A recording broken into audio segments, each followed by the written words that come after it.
So it's that time of the week again. It's Friday, it's lunchtime, it's you hangout time, and today I'm joined by the lovely Umbraco community. I'm going to start with my left. Bob, how are you doing, Bob? I'm doing great, Warren. Thank you. And just for the record, it's not lunchtime everywhere. Okay, yeah, it's like what, 6, 7 in the morning? Just strict 7, just 7 here. Ouch. Okay, got the coffee on the go? I do have the coffee ready to roll. Cool. Next we have our friendly Mr. Photographer, photographer, Doug. How you doing, Doug? Hey, I'm doing well. Thanks for inviting me. Good, good, good. And finally we have Chris. How you doing, Chris? Hey, very well, thank you. I've got the coffee going too, and it is lunchtime. Yes. Awesome. I think maybe we'll just go around again and just do some brief introductions, kind of how we kind of fit in the Umbraco world. Even though this is not going to be an Umbraco talk today, it's nice to kind of get a background on everyone. So, Bob, how did you get involved with Umbraco stuff? Sorry, Warren. I probably dropped the ball on that the first time around the horn. Bob Bar, I've been using Umbraco since version 2.1.3. Doug could probably back me up on that because Doug was one of the people who got me into Umbraco. That was a good one. That was a good one. Yes, classic. Great. It's like a so yeah, one. Doug got me into him. Yes.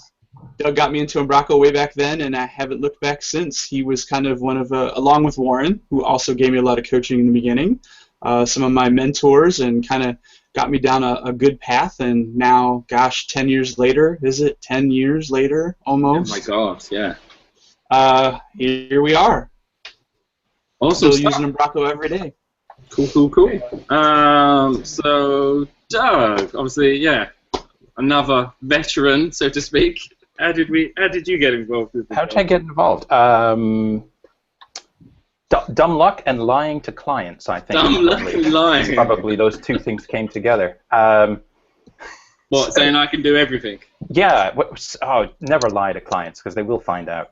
You know, so how to be happy. Don't lie to clients is not. That's going to help. Yeah. So someone called and said, could you build a website? I said, sure. And it needs to be a content management system, a CMS. I said, no problem. No idea what that was, so I'll do it. Yeah, I'll just go and Google it. Well, Yahoo back then, right? Yahoo or Oh. And I'll no problem. I can do that. I know all about those. And we're a Windows only shop. And I said, so am I, even though I wasn't. And not recommending any of this, by the way. I'm just saying that's what I did. So that's a trifecta lie there. That's a triple lie. Oh, it was so bad. A hat trick. So yeah, I did some searching, found a couple of CMSs, and because Umbraco was free, I could afford it. And I said, the next day I called the would-be client back, and I said, yeah, I recommend Umbraco for all these kinds of projects. And so yeah, it was absolute dumb luck, but it actually worked out so well. I love it. It works even when you don't lie to clients, which is even better. Awesome, awesome. And we're going to end up with you, Chris. Yeah. How did we get involved with the Umbraco world? My story is probably a little bit different from most. I was first exposed to Umbraco as a producer at an advertising agency. So my background's in the other side of the web planet at a production account management level. So an agency I was working for was using Umbraco. So I did a lot of training for my clients, wrote a lot of user manuals, really got exposed to it from the content editor perspective.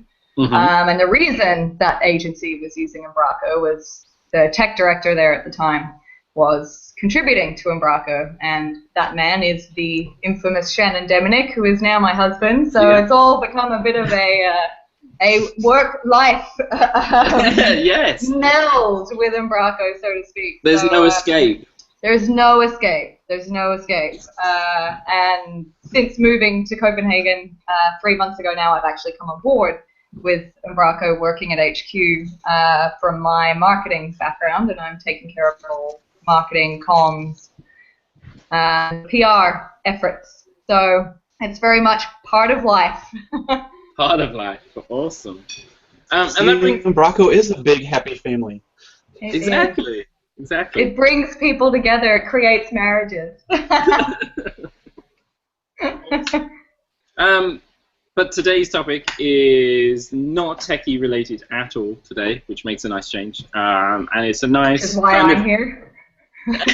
Yeah, me too. I'm sure. Honestly, me too. Fair dues.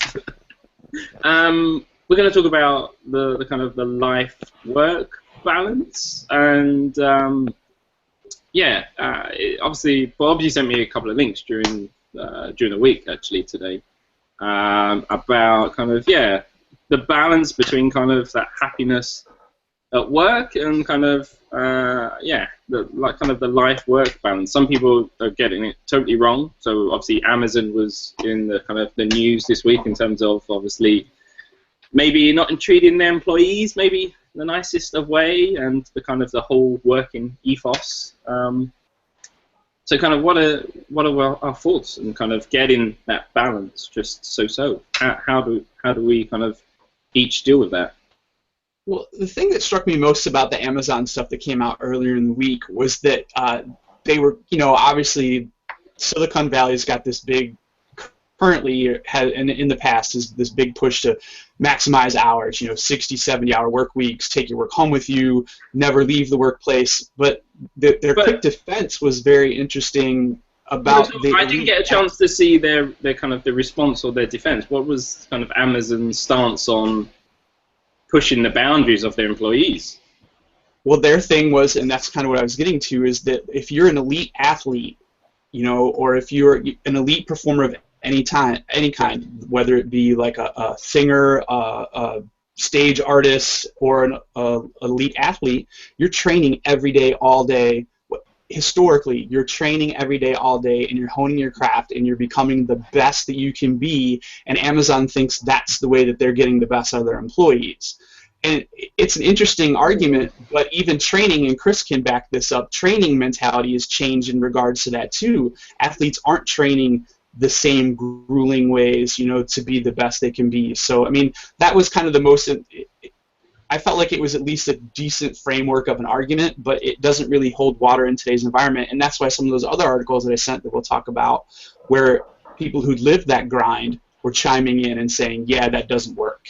Yeah, and there's plenty of research that says that that's exactly the case. So it used to be, back in the like the factory days, you're standing at a machine, you need to get more done, right? We got to get more of these widgets built. Yep. You just stay there longer, and you're going to get more done. But it even turned out back with the Industrial Revolution in France, and then Henry Ford, because they used to have, like child labor, 10 years old, we're going to the factory, and we're there 10, 12, 16 hours a day.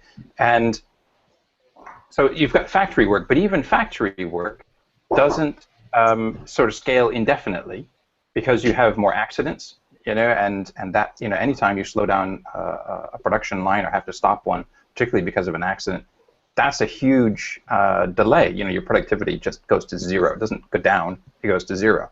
And so Henry Ford said, we work 8 hours a day. And he wasn't doing that for the people. He was doing that because that's where that was that fine balance between we can get the productivity without the disaster. He was trying, so he wasn't doing it because that's work life, and we still look today and we say, oh, 8 hours, that's the minimum, right? No, that was the maximum in a factory. And when you have creative work, when you have brain work, you're trying to solve a problem. It has nothing to. The longer you look at a problem, does it get any better? No. If only. If only. The longer I stare at the screen, how many times have you said to your kids or your parents have said to you, think harder? Oh, that's bound to work. Right. That's going to do it. Stare at the problem. I think you've really hit on a point there, that us now looking at the 8-hour day.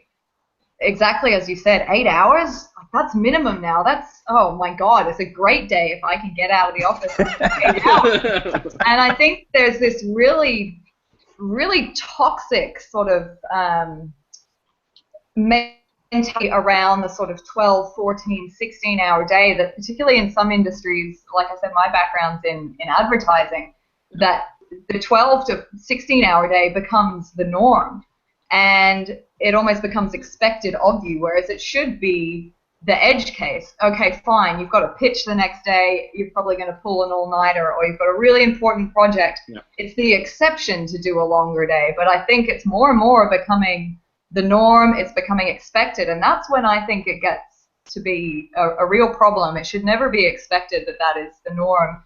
And I think I have noticed in certain places that I've worked, if you're not doing the 12 to the 16 and you do leave at 6 o'clock, you either feel bad or you, and nobody should ever be made to feel bad for leaving work on time, you know. Yeah. And there's a bit of a sort of mythology around this. It's almost glorified, this kind of, particularly in ad agency land. Yes. Kind of like working real late, and we've got the late nights, we're going to order dinner in, we're all going to be so tired tomorrow, and then if you turn up and you weren't there, it's kind of like, oh, I missed out on something. Like, that's a whole, the culture's just totally wrong there. Bob, you seem to be chiming in on that. Yeah, it's exactly right. The one of the things that happens, you know, I mean, when you think about Henry Ford and productivity and all that, we still want the same thing, right? That's why people are in business, is to make money, is to make a profit, and you want maximum productivity from your people. But when it's knowledge work, when it's thought work, when it's creative stuff, it isn't just, you know, time in the saddle that's going to get that done. So you would think that people would study how long do people work and how much productivity, real productivity, gets done. And, you know, because if I work too much physically and I start to, like, you know, I don't know, drop things into the machinery, and that's bad, how's that going to work when you're coding, right? It's like, oh, I just did this really cool feature. It was all night. Of course, it's going to take a week to fix it. Yeah. You know, is that real productivity? And so what they have studied this. And so what happens is if you just take the baseline of productivity at 40 hours a week, and then you say, right, I'm gonna go up to 60 hours a week. My productivity is more. It's not equidistant more. It's not half again more, but it's more. And then after about 3 weeks, maybe 4 weeks, you're crossing the 40-hour-a-week line, and beyond that, it's less and less and less and less. So you can, as you said, Chris, you can do a push, right? But this can't be a lifestyle. Yeah, that's the key. I mean, yeah, you've got to expect every now and again you're going to have a busy period. You're working on something super important. Whatever the industry is, we all have those moments where, yeah, you got to put in a little more, and often you know, if you're proud of what you do and you love what you do, then it's not a big ask to do that, you know, on the exception. But it's when it becomes normal and it becomes a lifestyle, as you said, Doug, that's where problems can start to occur, and we really lose that work-life balance, for want of a better term. Yeah, Chris was that agency life that Chris was talking about, where you get that it becomes a cultural thing, and there's that pressure to stay, and all of a sudden everyone's doing it, and if you don't do it, you know, then you're shunned, and that is where it breaks down, because the people that don't want to be there, the people that know that they need that break, are still forced culturally to be there, and it takes energy for them to try to break that cultural norm. And it happens all the time in agencies. I lived it for years in my first job, and it was just disgusting, you know. And so, and then my second job, I kind of realized that I wanted to have a little more balance, and got grief for being the 4:30 guy, you know. Yeah, it was an hour and a half train ride to get into the city, and I had, you know, 1/2 young kids at that time. You know, my middle son was just being born, and my boss actually came up to me and said, so, you know, I don't know if you know this, but, you know, are you going to have a problem with being the 4:30 guy? And I'm like, no, I'm not going to have a problem with being the 4:30 guy at all, because I'm here before anybody else is here. I said, are you going to have a problem with me being the 4:30 guy? And he kind of took pause, and that was probably the first time in my life, and I was in my mid-20s at that point, where I realized that if you don't speak up for yourself in those situations, nobody's going to. No. You know, your boss isn't going to come up to you and say, hey, you should probably take a little extra time. You know, you should take care of you so you can better take care of us. It's not going to happen that way. So it's just, culturally, it's just so jacked up. And if you can find a place where there is that culture where people are like, hey, if you take better care of you, then we're all going to be way better as a company and move mountains together, instead of like pushing the same rock up the last third of the hill and then rolling it back down every night to come in the next morning early and try to push it back up. So, I mean, the life balance thing, it has to start with you personally, but it's so hard to take that first step and say, hey, I got to figure out how to make things right for me so we can all be good together. You know, that's a hard first step. Definitely. So you talk about taking time for ourselves, Bob. How do we all kind of manage that kind of creativity, kind of getting stuff done at work and kind of taking time and not feeling guilty for leaving on time? And kind of how do we all kind of tackle that? Well, I think it's cool that you said take, because it's one of the first arguments that I always, people say, oh, I need to make more time to hang out with my kids, or I need to, make more time to exercise, or, find time to exercise, or find time to eat the right things. And you really have to take it. I mean, it's something that you have to be selfish about. You have to take that time. Yeah. Because it's already there, just somebody else is occupying it, or you're giving it to something else. So you have to take it back. So you have to take that extra half hour, leave at 4:30 instead of 5, or take that extra half hour, go into work at 9 and, get a quick run in, or to go to the, the market or the grocery and get some vegetables and put them in your body, or forego both of those and spend that extra half hour that you've taken holding your kid or playing catch, or doing those things that are only ever going to be able to experience once in your life. Because your kids are only kids, for this long, or maybe this long, just a tiny little blip in time. And for me, I think everybody knows because they've seen me a few times around, but I mean, for me, that kid thing is huge. And I kind of jacked that up at the beginning. Like, I didn't have it right. So I had to take that time back. Now, I can't take the time that they were little and I missed out, but, I can make the most of that now and take more time with them now. But you never get that back. Yeah. So I mean, that's the big warning. Like, don't wait. Take it now. And I think go on, Chris. I was just going to say, you mentioned the word guilt before, and I think that's probably one of the things that people find the hardest, is either breaking that cycle of guilt for taking that time, or it's just this, because there is that expectation around work. I find it can be very hard to get out of your own head and realize, as Bob just said, that you don't get that time that you miss back. It's very easy to say it, but then to really believe it and act on it, I think there's a whole mental shift that needs to happen, which is really hard. Don't get me wrong. It's super hard. I don't have children. I haven't experienced that side of things, but I'm a Pilates instructor and a fitness instructor on the side, and I get clients coming in who, they're rushed in from the office, they're still in their suit, and they've got to run and get changed, and oh my God, I almost didn't come. And I say, well, take a moment before you start and congratulate yourself for coming, because you almost didn't come. You almost stayed at work, or you almost, didn't take this time, and you're here, and it's my job then for the next hour to make them really feel like they got something out of that time. And I think we need to give ourselves a break, allow ourselves to take the time, and really be honest with ourselves. Don't feel guilty about it. Allow yourself to do it, and be proud of yourself when you do, because it isn't easy when there's pressure on work. Yeah. We really need to be kinder to ourselves. I think that's another side to it as well. I totally agree with that. And that congratulations, you're here, you took a break, that's so important. But the guilt thing is as much, I think, from sort of my impression of what others expect of me. Oh, they think I should be here. I should be working. And so sometimes they actually say it, but oftentimes it's just in my mind. That this is what's going on. But if I were to say in my own mind, my own heart, that I actually do better when I take a break, right? I mean, how many times have you? I'm going to stay late. I'm going to crack this problem. Honey, keep it warm. I'm going to be there soon.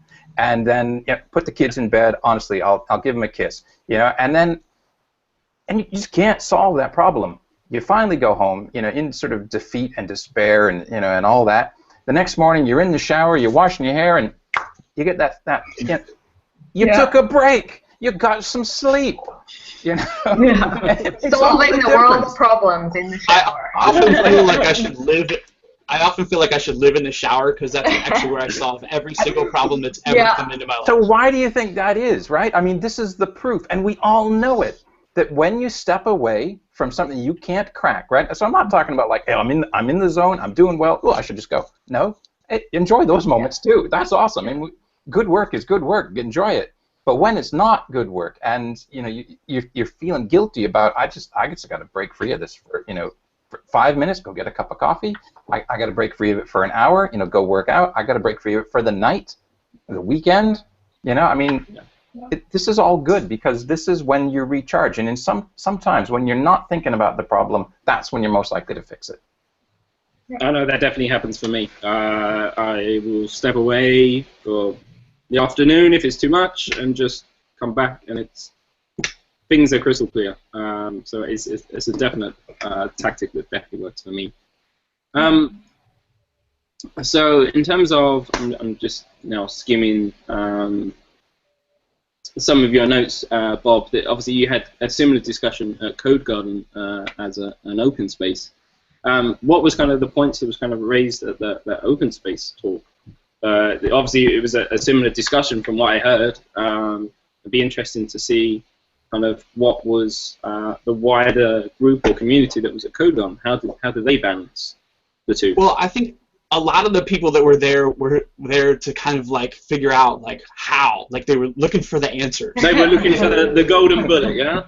And it's funny because I actually came up with the OpenSpace topic as a total boondoggle. I mean, it was a beautiful day, and it was, I just want to sit in the sun outside. The garden was winding down, and I wanted to sit out in the sun, and so... You were taking time, Bob. Yeah, I was taking time for yourself. At the conference. I think I ran that morning, so I was probably tired, too.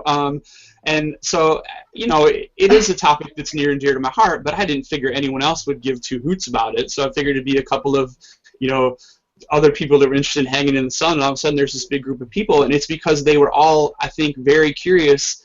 I'm trying to think, it might have even been Pete that said, that he's just terrible at this, and he wants to know more, which is funny because right now Pete is riding coast to coast on his bike for the weekend to get away. He left yesterday. So, I mean, he gets it, and I think all of us get it.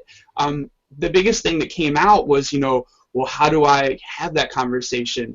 How do I take that time? Or, and so that kind of led into this interesting thing. Like, if you're afraid to approach your boss about taking care of yourself, that should probably be your first red flag that you're probably not in the right situation for you. Because you're obviously interested in taking care of yourself because it's going to make you happier, more productive, better member of the team, all those things. So the conversation just went everywhere, and so we focused on how to have those conversations, how to identify, that part of it, and then we finally got to the, hey, what does everybody do to help bring balance? And we started talking about the hobbies, and the range of hobbies was great. Some of them were creative, some of them were, get your hands in the dirt and just zen out on that repetitive, gardening, knitting, some people painted, quite, a handful of martial artists, cyclists, runners. I mean, it was all over the board. Knitting, Bob? I think you need to name and shame the knitter. I think it was Bryony that knits. No, I'm kidding.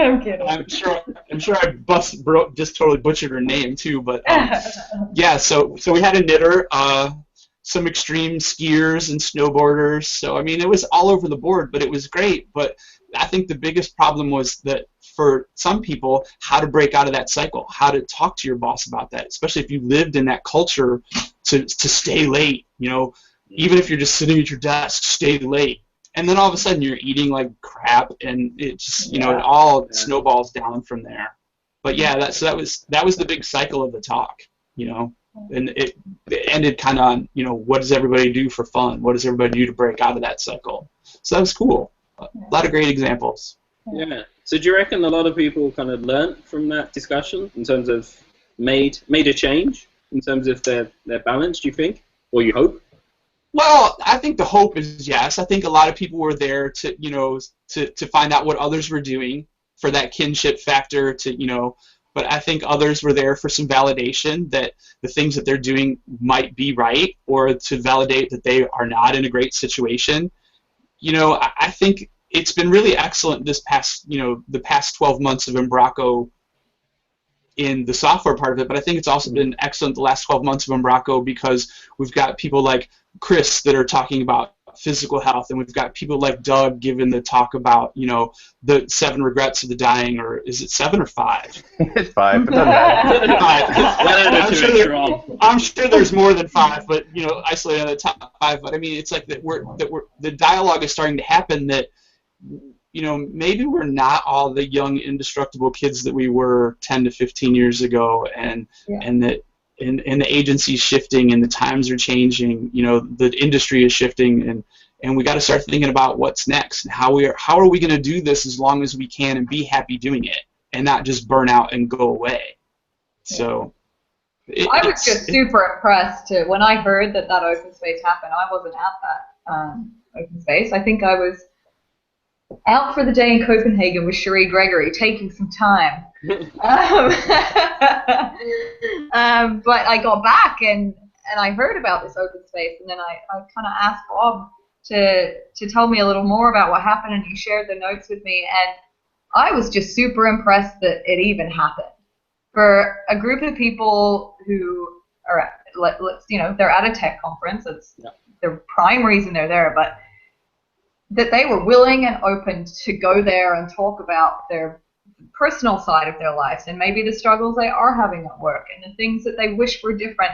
I just think the fact that that many people got together and wanted to talk about it, I think that is unreal. Just even having the conversation deserves a pat on the back. Whether they went away and made some drastic change or not, I think just starting that dialogue is super cool, and that's one of the great things about Umbraco and the community is that it is that kind of open space, and I think it's really great that we are starting, having this U Hangout, talking about other things. We have a right to talk about the other parts of our lives, because as you said, Bob, work tends to be the crux of it at the middle, but whatever happens there affects everything else. It affects your health, it affects your fitness, your diet, your relationships with your family, your spare time, your interests, your mental health. So I think it's really great that the conversation's even happening.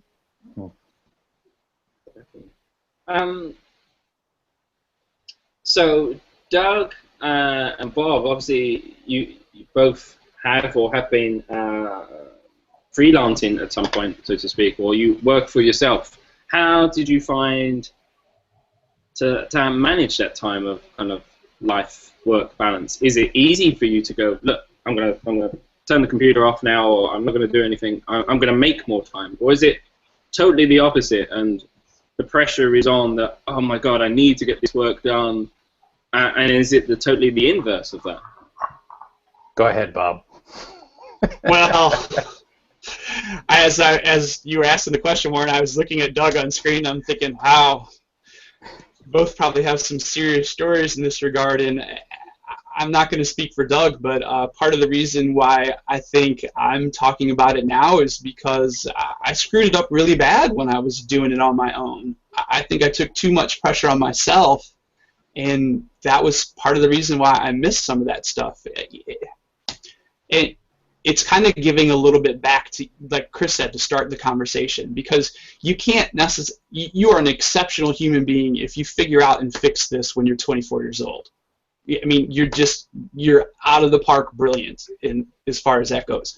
I think we have a much better shot as an industry now that people are being aware of it and thinking about it, that fewer mistakes will be made, but I definitely made mistakes. Much like anything in life, it takes sometimes a huge kick in the gut to make you realize that you have to make a change. And, that was a combination of kind of getting the look from my wife at the end of the day when the kids were already in bed, and, and when I was talking about, but I just finished a job and we're getting a big check, and the sparkle wasn't in her eye about it, and she's like, well, are you going to go at least kiss the kids now? And it's kind of like, oh boy, did I mess it up? Yeah. So part of the way through, I had that realization, and then it became easier because then I did start to hit that.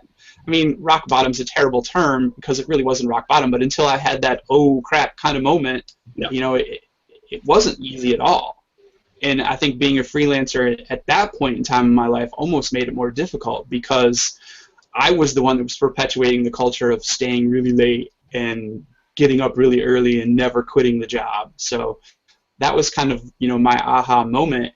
And I think after that I made a change, and that's when I started getting heavily, more heavily into the martial arts and teaching kids and, getting my kids involved so I could actually take them away from the house and do something with them every day and, things like that. But that was kind of my story. But it was funny that when you were asking the question, I was looking at Doug in the monitor, and I'm sure we both had ear-to-ear grins because, like, oh boy, this is going to be fun. So, go Doug.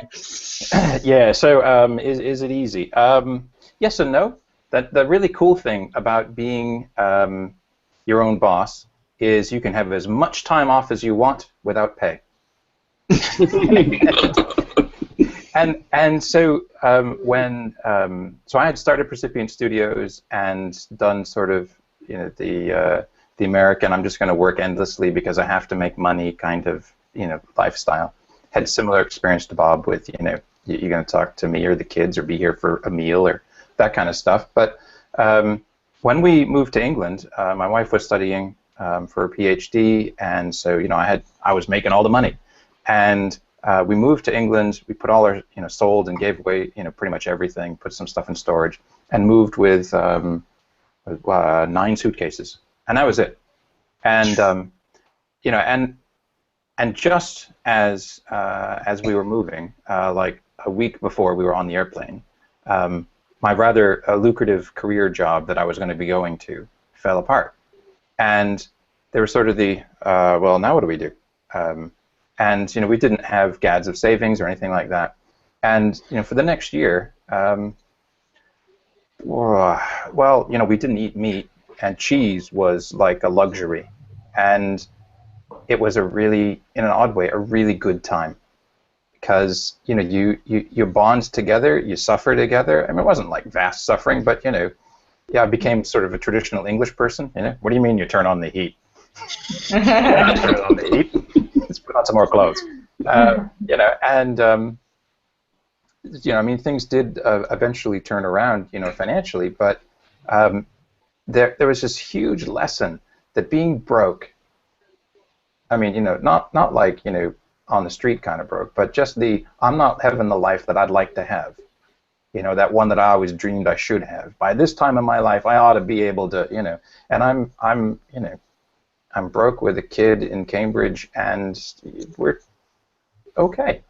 It's okay. I don't have to be petrified of this. And that opened up a huge amount of relief of, well, how much work am I going to do? Assuming I get the chance to do some work for somebody and they pay me, how much am I going to do? And what happens if I just say, I'm not taking that job because I don't like you, I don't like the project, I don't like the product, or whatever, because I'm going to go take 2 weeks and do nothing, go to the beach, whatever. Not having to worry about the money would just opened up so many opportunities. And looking back, that was one of those places where I really messed it up. That I, sort of wanted to live with all the stuff that I had grown up with, which is to say all the stuff my parents finally could earn and buy. And I thought, hey, I'm on my own. I'm out of college. Bam, I should have all this stuff. No, probably not. I mean, I could have it, but could I actually afford it? Well, the bank gave me the money. It must be okay. No, I don't think so. How many homeowners have done that? Yeah. So, it's that experience really opened up this idea that I work largely because I want to, and not so much because I have to. God's been really gracious and given me enough money to live on. It hasn't always been as much as I'd like, but it's enough, and it's okay. And that's freedom, to be able to do what you want. Rather than having to do something. I get to do something. I get to work, and I get to be with my family. Yeah, that's a really good point, Doug. In terms of... Yeah, you need a standing ovation for that, Doug. Yeah. That's a pretty Everybody should move with just that's a brave thing to say, because at the end of the day, work equals money, and that's often the biggest thing that holds us back. It holds me back, and I'm only 28 years old, I stupidly worry about money when I shouldn't. And I think it's a really brave thing to say, and it's something that needs to be said, and something that I know personally I am definitely trying to let go of. And I think the reason I have an issue with worrying about the money and whatever is not to get all dramatic and, psych-evaluate myself, but I was brought up by a single mom, and she worried incessantly about money, about every cent, because it was hard for her. Sure, I get that, and I'm super amazed at what she could do for me and my brother on her own. But I think watching that as a teenager, I picked up on some of those traits. And then when I entered the workforce, I would work super hard, got to earn the money, I'll take the extra day, I'll do this, I'll do that. And for me, it got to a point where I was working 16-hour days, and I'd get up to leave in the morning, and I was so miserable. And it got to the point where Shannon actually said to me, I can't watch you get up and go to work every morning because it kills me seeing how miserable you are. Yeah. And that was probably an eye-opener for me. And then we actually sold everything we owned and up and traveled the world for 16 months. We sold everything, put on a backpack, and left. And that was the single best thing I could ever have done, because it made me realize, what the hell was the point in slogging it away and worrying about things that don't really need to be worried about? What was the worst that could happen? I was never going to end up on the streets dead broke, like you said, Doug. I was always going to be okay. And so we worked hard, and we took the 16 months off, and we had the most amazing time of our lives. And really, at the end of the day, what is the point in working so hard if you can't then enjoy it? And that's something I try to tell myself every day. If I'm worrying about something, I say, what's the worst that can happen?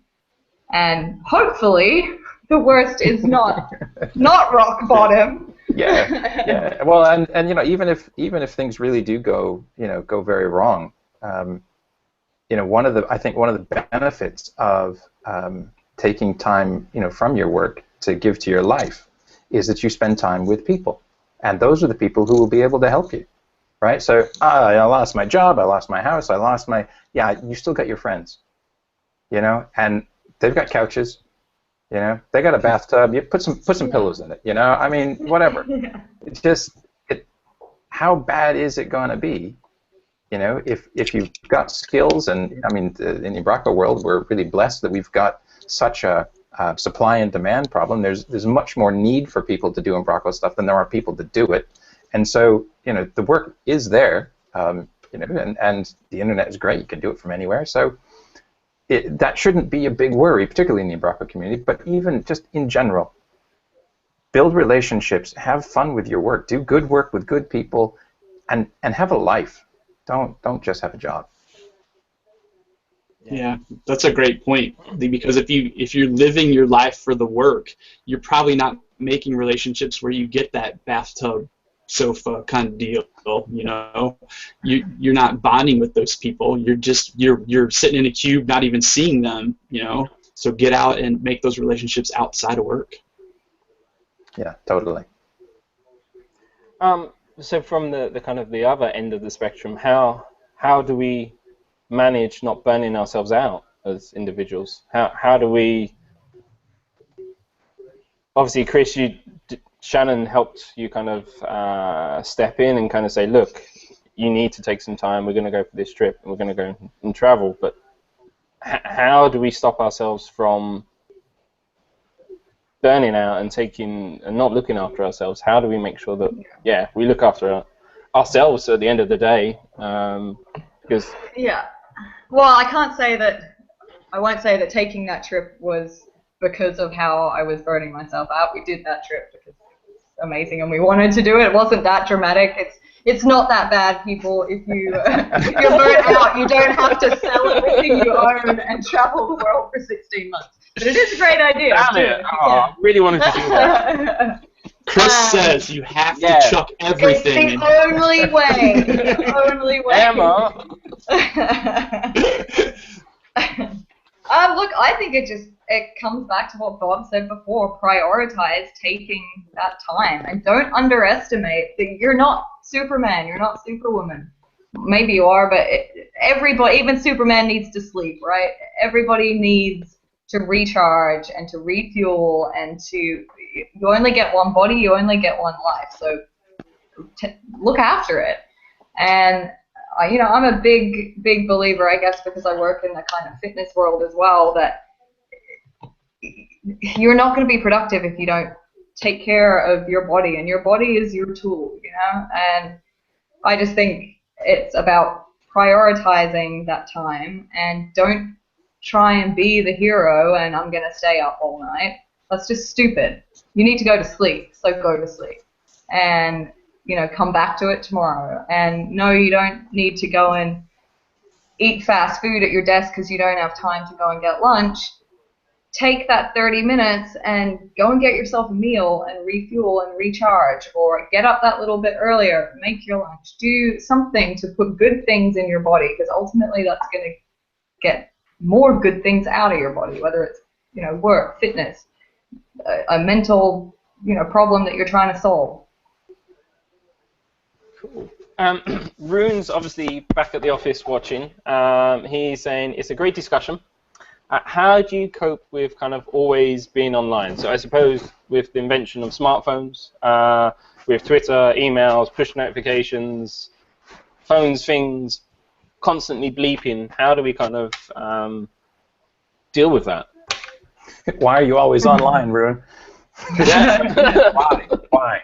So I remember in sort of the early days of Twitter, we had Follow Fridays, you know, and you send off a bunch of, you know, oh, you got to follow these people, and you know, your follower count, you know, people that I follow would just grow and grow and grow and grow. In the last couple of years, I've had unfollow Fridays, and I think I'm down to about 45 people. You know, they are my filter, and you know, if it's worthwhile, they'll let me know, you know, or if I think it's worthwhile, I'll let them know. And there's sort of a signal to noise ratio. If there's too much noise, sorry, it's just not going to happen. My time is too valuable for that, because it's a distraction, you know. Things I should do is I should put the phone in a drawer when I'm having dinner, but I don't. So that's a place I got to work some more, because you know, the people in front of me are so much more important than no offense, Room, but if you tweet at dinner, you know, my family's more important. You know, if I'm out with friends, they're more important. Real life is more important than virtual life, and absolutely, I'd like to prioritize that. Doesn't mean I'm totally successful, but you know, that's it. There was this really cool thing. There's this company that set up a policy for people on holiday. So, you know, normally we write our, you know, I'm going to be on holiday, I'll be back in a week or two or whatever. If it's really important, please, you know, whatever.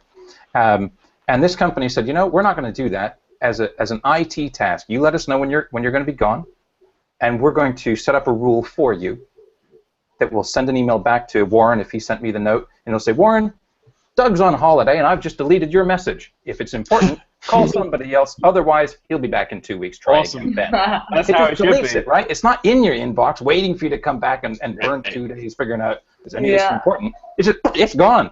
You know, I mean, that's cool. Let's get offline. It is difficult, you know. And we can get some therapy if you need that. But yeah, it is difficult. I mean, it's very easy to say, oh, just switch off your phone. You know, it is difficult.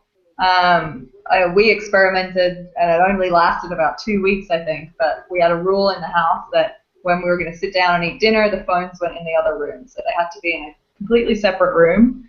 And it was great because we'd forget about them, and then for the rest of the evening, it wasn't like as soon as we finished dinner, we got to rush back and get the phone because we'd forgotten about it by then, you know. Like I said, it only lasted about 2 weeks, and you know, that's a shame, but it's a step to take, and I've always had a policy, or tried to. It's failed at a couple of different jobs, but when I was freelancing as a project manager back in Australia, I refused to have my work emails on my phone. I said no, particularly as a freelancer. I was like, I am not on the clock at 11 o'clock at night, so I'm not even going to have the ability to check if it's really that important. And let's face it, in the advertising world, I don't think, and somebody might shoot me for this, but I don't think anything is that important in the advertising world that I should get a phone call at 11 o'clock at night. But I just refuse to have them on my phone, and that worked for me at that time. Mm-hmm. But I'll admit, I'm also a bit of a, when you do really love what you do, you can turn into a little bit of a workaholic, and you want to be checking it. You get an email and you want to read it right away, but hey, we've all got work to do, I guess, on the technology front, but some friends of mine back home actually had a rule. If they all went out to dinner together, the first thing they did, they'd all pick up their phone, they'd sit down at the table, and they'd stack their phones up in a pile at the end of the table. And the first person to try and reach for their phone picked up the bill for the entire table. I've heard that one too. Yeah. Awesome. So, yeah, the technology thing is hard because, let's face it, it's everywhere. But Yeah. I guess, yeah, I don't know what the answer is. I don't have the answer to that one. But at our house, we've been almost 2 years now with no devices at the table. And so I have an 18, 16, and 14-year-old right now. So devices are pretty prevalent in our house. How did that first go down, Bob, when you first kind of said, look, we're going to do this? I bet that didn't go down well with the kids. Well, we were the stereotypical, bad stock photo family of, family of 5 sitting around the kitchen table, everybody staring at their device. And my wife, thank God I have her, because she's the voice of reason many, many times. She just basically said, this has to stop. And yeah, the kids, so we have the no cell phones, no devices at the table, but the kids are also not allowed to take the devices upstairs with them at the end of the day. Like, everyone has to charge their stuff downstairs away from where we sleep. So 2 years on that, there's been ups and downs, but the biggest thing is we had a conversation about that, and it's like each one of us is the hub of their information central. It starts with you individually, and if you have a tool that you want to use, let it be your cell phone, let it be your iPad, let it be your laptop, whatever. If that's a tool that you're going to use to enhance your communication, that's what you use it for, only to enhance your communication. You don't use it as your only form of communication. You don't use it as your primary form. You allow it to enhance it, and you have to limit that. And we focus on a balance wheel a lot at home, too, because it was something that the elementary school kids did as an exercise. They had to map all their activities for a day and then put it around a circular, grid chart, and it tried to show if their wheel was in balance or not. So we go back to that all the time. And Chris has touched on this before too, is if you love what you do and it kind of becomes a little bit of an obsession with your work or something, it still throws your wheel out of balance. So we talk about that a lot, and cell phones and laptops and iPads are part of that conversation. So we've been pretty lucky. It was a hard adjustment, Warren. Trust me, there was a lot of pushback. My daughter was just angry. I can only imagine. Angry. I have all of this to come. Yes, you do have all of this to come. But it can be done. It's just like everything else. You got to take it. You have to take that opportunity to create a rule or create a culture for yourself. It's hard, and you fail sometimes, but if you keep trying, you're going to get a balance. You will get a balance. Good stuff. I think it's almost nearly been an hour. Does anyone want to kind of add anything that kind of maybe we haven't kind of touched on or was hoping to kind of chat about in terms of kind of topic-wise? I think one of the important things is just a bit of reflection that,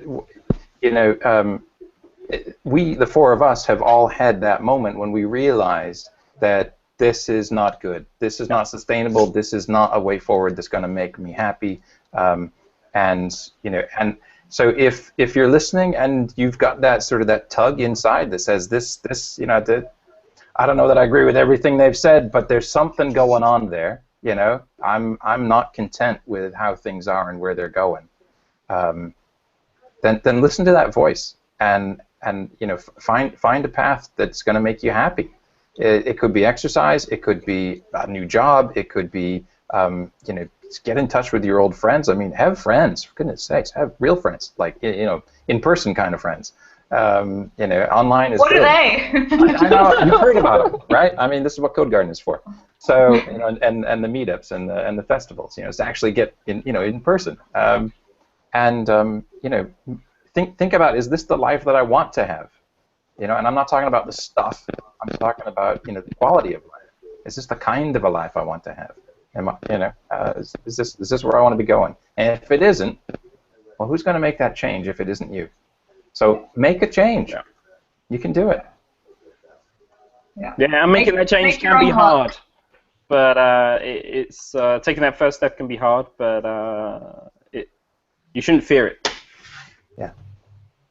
What did you say, Chris? Sorry? Oh, go ahead.